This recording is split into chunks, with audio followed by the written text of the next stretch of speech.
Hello friends, welcome to study with logic and my name is Neha Negi. And आज हम बात करने जा रहे हैं 50 most important question and answers की, जो हमेशा हर बार एग्ज़ाम में पूछे जा चुके हैं। वनडे एग्ज़ाम में तो अधिकतर ही क्वेश्चन आते हैं। तो बिना किसी देरी के I think I should start. And please like my video and do subscribe if you are new in this channel. Friends, बात कर लेते हैं पहले क्वेश्चन की। मैंने 50 क्वेश्चन एज इट इज़ लिए हैं, जो क्वेश्चन हमेशा आते ही हैं। तो पहला क्वेश्चन है, राष्ट्रीय युवा दिवस किस महान व्यक्ति के नाम पर मनाया जाता है? तो जो राष्ट्रीय युवा दिवस है वो स्वामी विवेकानंद जी के नाम पर, इनके नाम पर मनाया जाता है। स्वामी विवेकानंद जी के बचपन का नाम नरेंद्र दत्त भी था, आप ये भी याद रख सकते हैं।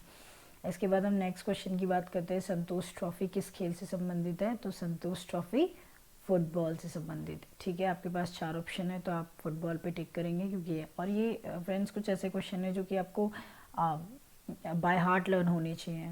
ठीक है, और बहुत इजी भी है, मे भी आप बहुत सारे जानते भी होंगे। नाइटिंगेल ऑफ इंडिया किसको कहा जाता है?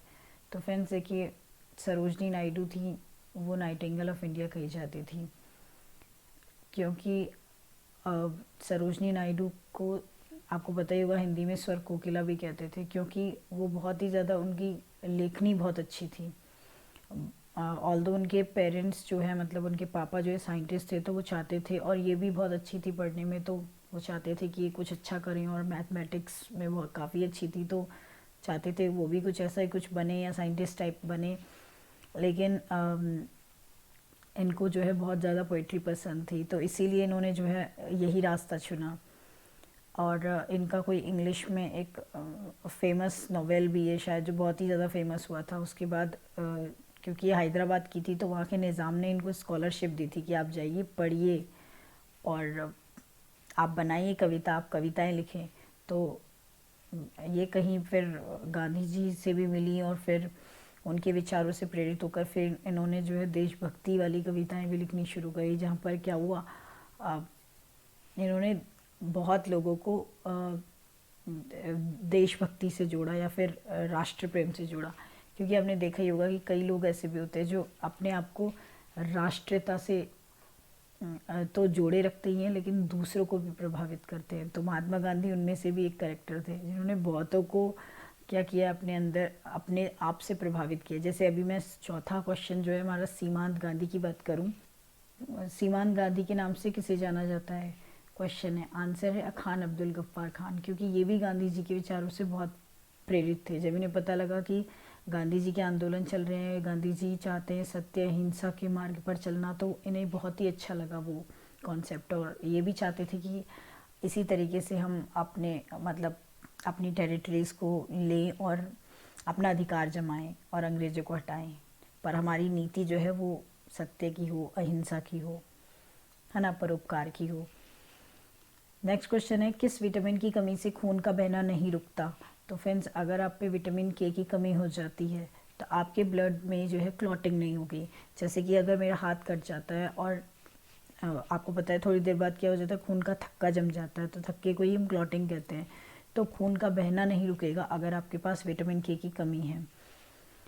सिक्स क्वेश्चन है, बोरलॉग पुरस्कार किस क्षेत्र में दिया जाता है? तो बोरलॉग पुरस्कार जो है कृषि के क्षेत्र में दिया जाता है, क्योंकि बोरलॉग जो है एक, आप साइंटिस्ट कह सकते हैं, ये बहुत ही अच्छे, यानी कि एक ह्यूमैनिटी को सर्व करने वाले थे, क्योंकि इन्होंने जो है गेहूं की बहुत अच्छी और उन्नत किस्म की खोज की थी, फसल की खोज। उसके बाद इन्होंने काफ़ी देश, क्योंकि उस टाइम पर काफ़ी भुखमरी का टाइम था, लेकिन तब भी इन्होंने करोड़ों आबादी को मतलब ये चीज़ दी। क्योंकि आप देख सकते हैं, जैसे आज हमारे पास कोरोना वैक्सीन मिल जाए, और हम अगर दुनिया को ही नहीं दे रहे हैं, तो उसका क्या फ़ायदा? तो एक ह्यूमैनिटी भी बहुत बड़ी चीज़ होती है जो उन्होंने करी कृषि के क्षेत्र में। क्योंकि जब हम खाना नहीं खाएंगे ना, तो उसके बाद क्या, हमारे पास कुछ नहीं, पहले हमारे पास, हमें क्या चाहिए, खाना चाहिए।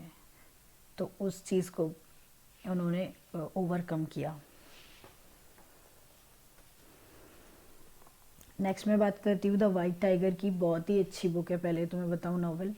अच्छा, ये अरविंद एडिगा का जो है एक डेब्यू नॉवल है जो कि बहुत फेमस हुआ। 2008 में ये प्रकाशित हुआ और 2008 में ही इनको जो है मैन बुकर प्राइज़ से सम्मानित किया गया। मैन बुकर प्राइज़ भी आ जाता है कभी कभी, ये किससे संबंधित है तो ये बुक्स लिखने के लिए दिया जाता है, या गुड या बेस्ट राइटर्स को दिया जाता है। ठीक है, तो 2008 का जो है इनको मैन बुकर प्राइज़ भी मिला था अरविंद एडिगा को अपनी द वाइट टाइगर पर। पढ़िएगा, बहुत अच्छी स्टोरी है इसमें। एक बहुत गरीब होता है, एंटरप्रेन्योरशिप की कहानी वो अपनी किसी चाइनीज़ को बता रहा होता है, और वो बताता है कि मैंने किस तरह से स्ट्रगल किया और किस तरह से इंडिया में स्ट्रगल होते हैं इन सब चीज़ों को पाने के लिए। खैर, नेक्स्ट क्वेश्चन है हमारा, शिक्षक दिवस किसके जन्म दिवस पर मनाया जाता है? तो it's very very easy that doctor Sarvepalli Radhakrishnan ji. Next question है हमारा, आमतौर पर किसे लौह पुरुष के नाम से जाना जाता है? तो लौह पुरुष हम सरदार वल्लभ भाई पटेल को जानते हैं, क्योंकि हमने ये बचपन में कोई एक स्टोरी पढ़ी हुई है अपने वल्लभ भाई पटेल की, जिसमें था कि उनकी आँख में कुछ सूज गई थी, कुछ हो गया था उनकी आँख में, तो किसी ने उनसे कहा कि गरम लोहे की रॉड गरम करके अगर लगाओ तो ठीक हो जाता है 1-2 दिन में, तो उन्होंने किया ऐसा, तो इस वजह से भी उन्हें लौह पुरुष के नाम से जाना जाता है। नेक्स्ट क्वेश्चन है फ्रेंड्स, मनुष्य के नेत्र में के स्वस्थ संचालन के लिए कौन सा विटामिन आवश्यक है? तो विटामिन ए आपकी आई साइट के लिए बेस्ट होता है। ऑपरेशन फ्लड किससे संबंधित है? तो फ्रेंड्स, आप लग रहा है नाम से कि फ्लड होगा बाढ़, तो बाढ़ से संबंधित लग रहा है, लेकिन नहीं, ये दूध से संबंधित था, क्योंकि कंसर्न ये था कि दूध कैसे क्वांटिटी बढ़ाई जाए और क्वालिटी भी कैसे बढ़ाई जाए। ठीक है, तो ऑपरेशन फ्लड चलाने के बाद काफ़ी ज़्यादा रूरल एरियाज से अर्बन एरियाज तक हर जगह दूध को बढ़ाया गया, दूध के उत्पादन को। नेक्स्ट है हमारा, मुगल साम्राज्य की स्थापना किसने की थी? तो फ्रेंड्स, पानीपत का अगर आपको युद्ध याद हो, तो पानीपत का युद्ध जो है कब हुआ था? सन 1526 में। किस किस के बीच में हुआ था? इसमें 2 थे, एक बाबर था और एक इब्राहिम लोदी था। तो लास्ट लोदी वंश का शासक इब्राहिम लोदी को मारकर बाबर ने मुगल साम्राज्य की स्थापना की। फ्रेंड्स, नेक्स्ट क्वेश्चन है हमारा, दीन-ए इलाही की स्थापना कब हुई? तो पहले तो मैं ये बता दूं दीन-ए इलाही था क्या। दीन-ए इलाही क्या था? एक सर्व धर्म को मानना, उनकी इज्जत करना। तो ये अकबर ने चलाया था, जो मुगल साम्राज्य के शासक रहे हैं 1882 में। तो इसमें हिंदू और मुस्लिम एक मेन धर्म के रूप में था। ठीक है, नेक्स्ट क्वेश्चन है, विश्व ओजोन दिवस कब मनाया जाता है? तो विश्व ओजोन दिवस 16 सितंबर को मनाया जाता है। फ्रेंड्स, आपको याद होनी चाहिए डेट, 16 सितंबर बहुत इंपॉर्टेंट है। ये क्वेश्चन एज इट इज़ उतारे गए हैं, जो मतलब किसी एग्ज़ाम बुक से आप ये समझ सकते हैं, बुकलेट से। नेक्स्ट है, सूर्य और पृथ्वी के मध्य अधिकतम दूरी की स्थिति को किस नाम से जाना जाता है? ये जाना जाता है फ्रेंड्स अपसौर। कैसे, मैं आपको बताती हूँ कि हमारा जो सन है वो इस तरीके से है। अब सन कभी नहीं घूमता, कभी नहीं, और प्लैनेट इसमें कैसे चक्कर लगा रहे? दीर्घाकार रूप में। तो अगर जो हमारी अर्थ है वो अगर इस जगह पे होती है, क्योंकि अर्थ तो घूम रही है, तो अर्थ अगर इस जगह पे आ जाती है, तो यहाँ पर सन और अर्थ के बीच की दूरी क्या हो जाती है? बहुत शॉर्ट। इस स्थिति को बोलते हैं उपसौर स्थिति। ठीक है फ्रेंड्स, लेकिन अगर ये प्लैनेट घूमता घूमता यहाँ आ जाए, तो अर्थ और सन के बीच की दूरी काफ़ी बढ़ जाएगी, और इस स्थिति को हम बोलते हैं अपसौर। Got it? तो अपसौर इज़ द राइट आंसर, क्योंकि क्वेश्चन में था पृथ्वी और सूर्य के मध्य अधिकतम दूरी की स्थिति को किस नाम से जानते हैं? तो ऑब्वियसली अपसौर। फ्रेंड, नेक्स्ट हम देखते हैं, भारत का मैनचेस्टर निम्न में से कौन कहलाता है? तो भारत का मैनचेस्टर अहमदाबाद कहलाता है, क्योंकि पहले यहाँ पर क्या थी, बहुत सारी मिल्स इस्टेब्लिश हुई थी, फैक्ट्रीज, मिल्स, तो इस वजह से इसको भारत का मैनचेस्टर कहा जाता है। भारतीय सिनेमा के जनक किससे कहा जाता है? तो भारतीय सिनेमा, आपने देखा भी होगा, दादा साहब फाल्के पुरस्कार बहुत ज़्यादा मिलता है ना, और ये बेस्ट अवार्ड माना जाता है सिनेमा के एस्पेक्ट में। तो क्यों? क्योंकि सिनेमा के जनक कौन थे? दादा साहब फाल्के जी थे। अच्छा, पृथ्वी के दोनों और ग्रह हैं, अब ये क्या पूछ रहा है क्वेश्चन में कि ये जो है सन होता है, अब इसके चारों ओर जो है 8 प्लैनेट क्या कर रहे हैं, चक्कर लगा रहे हैं। तो इसमें से अर्थ कौन से प्लेस पे है, तीसरे प्लेस पे अर्थ होता है। तो अर्थ के इधर वीनस और इधर मार्स होता है। तो इसका मतलब अर्थ को घेरे हुए कौन है, वीनस बोले तो शुक्र और मार्स बोले तो मंगल। तो C is the right answer. Next हम बात करते हैं विश्व का सबसे बड़ा द्वीप कौन सा है। तो विश्व का सबसे बड़ा द्वीप जो है ग्रीनलैंड है। ओके फ्रेंड्स, तो आप याद रखना ग्रीनलैंड जो है भारत का विश्व का सबसे बड़ा द्वीप है। कौन सा शहर बागों का नगर के नाम से प्रसिद्ध है। तो बागों के नगर को हम लखनऊ भी कहते हैं, मतलब लखनऊ को बागों के नगर से भी जाना जाता है। फ्रेंड्स नेक्स्ट क्वेश्चन है भाखड़ा नांगल बांध किस नदी के ऊपर बना हुआ है। तो भाखड़ा नांगल बांध हमारा जो है वो सतलुज नदी के ऊपर है। ये मेनली पंजाब और हिमाचल के बॉर्डर पर स्थित है। ओके फ्रेंड्स, नेक्स्ट क्वेश्चन की बात करते हैं। गांधी का दांडी मार्च कहाँ से प्रारंभ हुआ। तो गांधी जी का दांडी मार्च कहाँ से स्टार्ट हुआ था, अहमदाबाद से स्टार्ट हुआ था। कभी कभी कन्फ्यूजन हो जाता है सूरत, लेकिन नहीं, अहमदाबाद से स्टार्ट हुआ है। ठीक है, क्योंकि अहमदाबाद के पास साबरमती आश्रम है गांधी जी का, तो साबरमती आश्रम से शुरू किया था और वो अहमदाबाद में है, इसीलिए अहमदाबाद से दांडी मार्च यात्रा प्रारंभ हुई थी। नेक्स्ट क्वेश्चन है डेविस कप ट्रॉफी किस खेल से संबंधित है। तो फ्रेंड्स इसमें 4 ऑप्शंस आपके पास है। तो डेविस कप का इससे संबंधित हमारा टेनिस से। ध्यान रखिएगा, डेविस कप जो है हमारा वो टेनिस से संबंधित है। 24th क्वेश्चन की अगर मैं बात करूँ, नोबेल पुरस्कार प्रथम भारतीय को किस विषय में मिला था। तो सबसे पहले तो आपको अगर याद हो कि नोबेल पुरस्कार हमारे भारत में सबसे पहले किसे मिला है, तो वो मिला था रविंद्रनाथ टैगोर को। और अगर आपको ये पता है कि रविंद्रनाथ टैगोर को मिला था, तो रविंद्रनाथ टैगोर अर्थशास्त्री नहीं थे, शास्त्र नहीं थे, शांति का कोई पुरस्कार नहीं, बल्कि साहित्य का नोबेल पुरस्कार उनको मिला था। तो नोबेल पुरस्कार प्रथम भारतीय को साहित्य का मिला, क्योंकि वो साहित्यकार थे, आपको पता होगा, उन्होंने जनगण मन राष्ट्रीय गान भी लिखा है। Just that. नेक्स्ट क्वेश्चन है फ्रेंड्स, स्वर्ण मंदिर की स्थापना किसने की थी।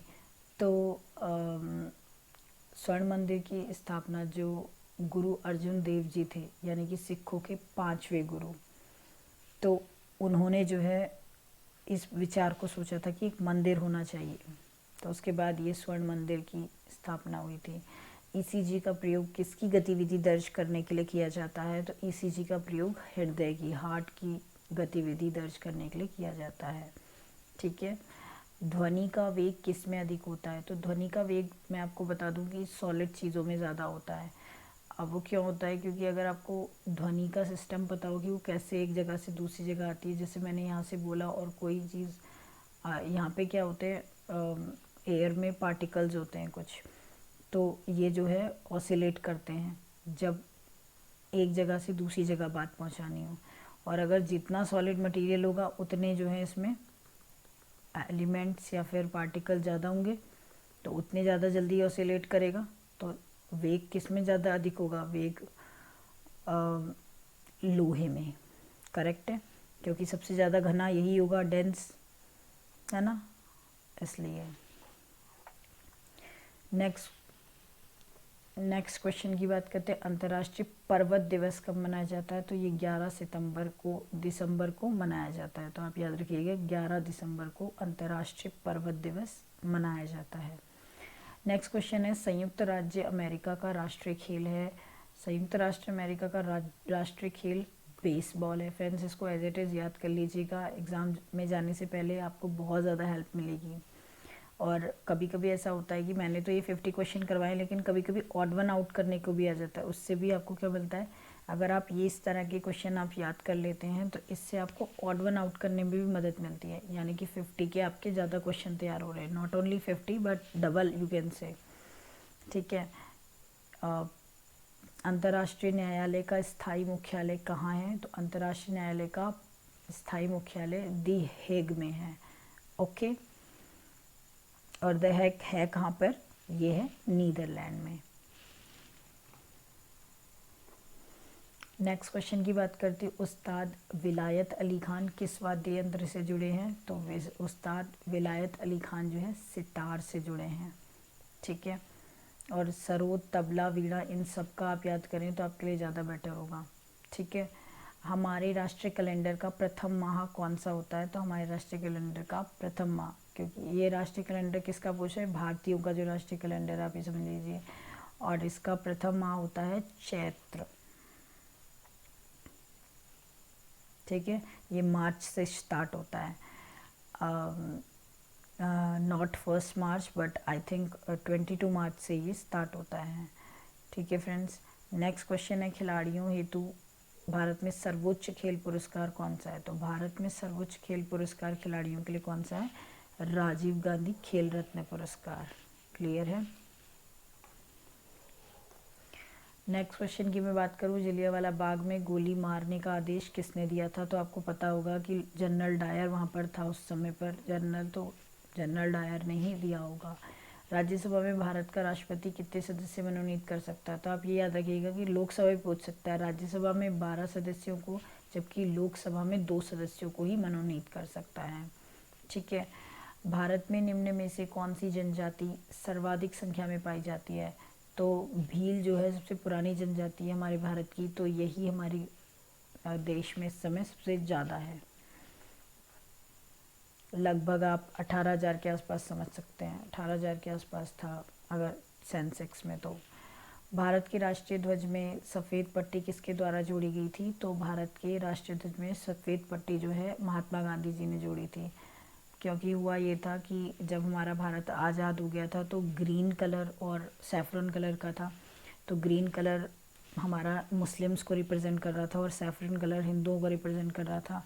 महात्मा गांधी जी ने बोला नहीं, यहाँ तो डाइवर्सिटी है, यूनिटी इन डाइवर्सिटी है, तो ये जो डाइवर्सिटी है, तो ये जो तीसरा है वाइट कलर, ये जोड़ना चाहिए, क्योंकि हम हर धर्म का सम्मान करते हैं, ना सिर्फ हिंदू ना सिर्फ मुस्लिम, बल्कि सभी लोगों का और धर्मों का सम्मान करते हैं, तो हम वेलकम करते हैं हर किसी का। तो इसीलिए महात्मा गांधी जी के द्वारा सफ़ेद पट्टी जोड़ने का रिक्वेस्ट किया गया। और अंटार्कटिक की खोज किसके द्वारा की गई? तो फ्रेंड्स अमेरिकियों के द्वारा अंटार्कटिक की खोज की गई थी। नेक्स्ट क्वेश्चन है, अल्फ्रेड नोबेल ने किसका आविष्कार किया था? तो अल्फ्रेड नोबेल ने डायनामाइट का आविष्कार किया था। फ्रेंड्स इनके बारे में भी एक कहानी पढ़ लेते हैं कि डायनामाइट का इन्होंने आविष्कार किया, लेकिन इन्हें बाद में रियलाइज़ हुआ कि मैंने एक मतलब विनाशकारी चीज़ बनाई, मतलब मैंने अपनी ज़िंदगी में बनाई भी तो एक विनाशकारी चीज़ बनाई, तो कुछ अच्छा नहीं बना पाया मैं। तो उनको इस बात का हमेशा मतलब ये बात हमेशा खलती रही। तो अपने जीते जी उन्होंने क्या कहा कि मेरे मरने के बाद इसका जो भी इन पैसों का जितना भी इंटरेस्ट रहेगा, है ना, जमा हो गया एक बार, अभी इंटरेस्ट मिलता रहेगा, तो उससे आप जो है हर साल पीस के लिए नोबेल प्राइज़ देते रहेंगे। तो बाद में अभी 4-5 क्षेत्रों में नोबेल प्राइज़ हो गया, जैसे कि पीस का भी मिलता है, साहित्य का भी मिलता है, अर्थशास्त्र का भी मिलता है, लेकिन स्टार्टिंग में पीस के लिए मिलता था। ओके, तो कोलकाता किस प्रकार का बंदरगाह है? तो अगर मैं आपको बताऊं, कोलकाता जो है नदीय टाइप, क्योंकि नदी वहाँ पर है तो नदी के ऊपर ये जो है बंदरगाह है। निम्न में से कौन सा लोक नृत्य जम्मू कश्मीर से संबंधित है? तो राउफ जो है जम्मू कश्मीर का लोक नृत्य है। समुद्र की गहराई मापने के लिए किस उपयोगी साधन का प्रयोग किया जाता है? तो यहाँ पर जो है फैथोमीटर, ठीक है। फैदम मतलब गहराई नापने के लिए हम समुद्र फैथोमीटर का यूज़ करते हैं। नेक्स्ट क्वेश्चन की बात कर लेते हैं, यूनेस्को का मुख्यालय कहाँ है? तो यूनेस्को का मुख्यालय जो है फ्रेंड्स पेरिस में है। ओके, नेक्स्ट क्वेश्चन है, किस अनुच्छेद के अंतर्गत बच्चों को शिक्षा अनिवार्य की गई है? तो ये 21A के अंतर्गत की गई है। ओके फ्रेंड्स, तो this is the right option. Okay, next है, कुचिपुड़ी कहाँ का नृत्य है? तो कुचिपुड़ी आंध्र प्रदेश का नृत्य है। नेक्स्ट बात कर लेते हैं, नीति आयोग का पदेन अध्यक्ष कौन होता है? तो नीति आयोग का पदेन अध्यक्ष होता है प्रधानमंत्री, ये मैं आपको पहले वीडियो में पढ़ा चुकी हूँ। नेक्स्ट है प्रथम पंचवर्षीय योजना कब लागू की गई थी, तो ये भी मैंने योजना आयोग में बताया था आपको। 1 अप्रैल 1951 में हमारी प्रथम पंचवर्षीय योजनाएं लागू हुई थी। कंप्यूटर का पिता किसे कहा जाता है, तो कंप्यूटर के पिता चार्ल्स बेबेज को कहा जाता है। हमारे पास 2 क्वेश्चन है, जिसमें से एक क्वेश्चन आपके लिए होगा। फिलहाल ये क्वेश्चन हम कर लेते हैं। भारतीय नागरिक के कितने मौलिक कर्तव्य हैं, तो भारतीय नागरिक के टोटल 11 मौलिक कर्तव्य हैं। ठीक है, ये हमारी फंडामेंटल ड्यूटीज़ है जो हमें करनी चाहिए। ठीक है, 50वां क्वेश्चन आपके लिए मेरा, शेरशाह का मकबरा कहाँ अवस्थित है, तो ये आपके पास 4 ऑप्शन है, सासाराम में, गया में, आरा में और लाहौर में। तो आपके कमेंट्स का मुझे इंतज़ार रहेगा। तब तक के लिए जय हिंद, जय भारत।